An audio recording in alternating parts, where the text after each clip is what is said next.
How's it going, guys? TacTixHD here with the top 10 left wingers in NHL 17. So far, this is probably the list I agree with the most. Not really much I would change. Starting off, guys, at number 10 here, we have Alex Sedin, keeping his 88 overall rating. Obviously, one of the best two-way forwards in the game. First liner for St. Louis Blues. Puts up about 50 points a year. Solid player. Really can't argue with that. Next, guys, at number 9 here, we have Landeskog, also an 88 overall. He's actually down one from last year, but I feel like last year, 89 was too high for Landeskog, but I think 88 is much more fair value. He's a very good power forward. He's still young, still getting better, but I think making him an 89 last year was a bit too quick. 88, though, I think is a better correction. I think that's around where he should be. At 7 here, guys, we have Filip Forsberg, also an 88 overall, so a bunch of ties here you guys will notice in the left wingers. He's actually gone up by 2. He was an 86 last year, now an 88. Forsberg's a very, very good winger. He's one of the guys, honestly, if they made him an 89, I wouldn't even complain. I think Forsberg's that good.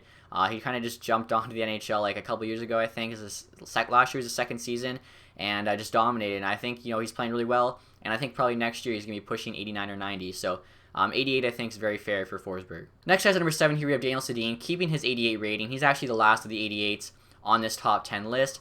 I think both Daniel and Henrik are solid players, probably the only two consistent players on the Vancouver Canucks. So even though they didn't have a great season last year, I think, all their seasons before that can kind of prove what kind of players they are.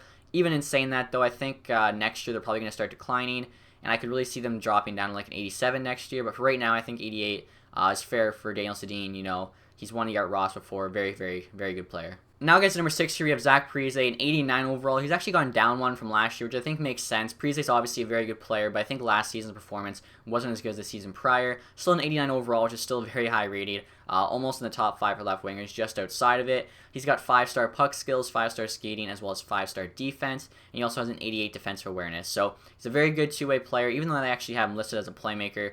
Obviously one of the better two-way and defensive wingers in the game. Still very offensively gifted, really good playmaker. So overall, I'm glad he got the one downgrade. It makes sense, but he's still one of the best left wingers in the game. Moving on now, guys, to the top 5. At number 5 here, we have Max Pacioretty, keeping his 89 overall rating. He also has a very good shot on him with 90 slap shot power, 90 wrist shot accuracy, and 90 wrist shot power. So he's the same rating as Parise, and this is probably the only change I would make. Even though they're the same rating, I'm not really sure how they decide who's better, probably the individual stats. I would have Parise in the top 5 as the 5th guy, and Pacioretty as the 6th. I feel like Parise is probably a more impactful forward, in my opinion, as well as got the better defensive game.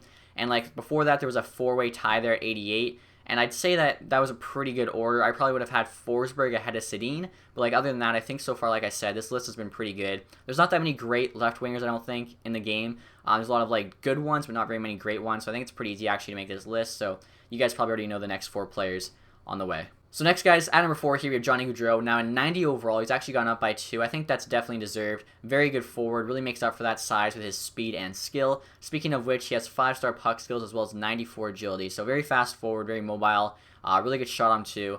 And obviously one of the best skilled wingers in the game. Next, guys, at number 3 here, we have Taylor Hall, one of my favorite players, keeping his 90 overall rating. I think it's very well deserved. I think he's top 3 left winger in the game easily. The only 2 guys better than him are the 2 we're going to talk about next. He also has a 95 speed rating, which I find very interesting, as in the Hut Beta, he actually had a 93 speed rating, but he had the speedster trait. So I think what that tells us is that the Hut ratings are all going to be like -2 across the board. So that kind of gives everybody like 2 team of the weeks to get up to their actual rating.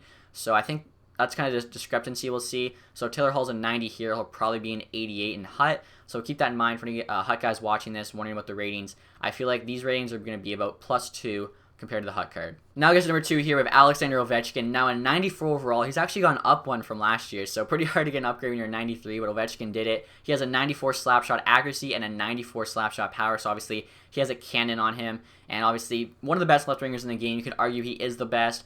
Personally, for me, the top 2, they're tied for ratings, so the next guy, even though he is number 1, they have the same rating. Pretty interchangeable for me, but I think the next guy's a bit more all-around, whereas Ovechkin's more that sniper, that hitter. The next guy's probably got a slightly better defensive rating, which gives him the edge, but other than that, everyone already knows. Ovechkin, the best scorer in the game right now, one of the best scorers of all time. Really can't say much more than that about Alexander Ovechkin. Finally, guys, at number 1 here, we have Jamie Benn, also 94 overall, keeping his 94 rating from last year. Back-to-back 80-point season, which is incredible. one of the best all-around players in the game. He actually has 5-star skills for everything. So he's got 5-star puck skills, shooting, skating, senses, etc., which is pretty crazy, making him definitely one of the best players in the game. He can stick handle, he can shoot, he can skate, he can hit, he can do it all, and he's got 94 ratings. That's pretty crazy. I think I agree with it too. Obviously, Benn's been a big reason why Dallas has been in the playoffs back-to-back years.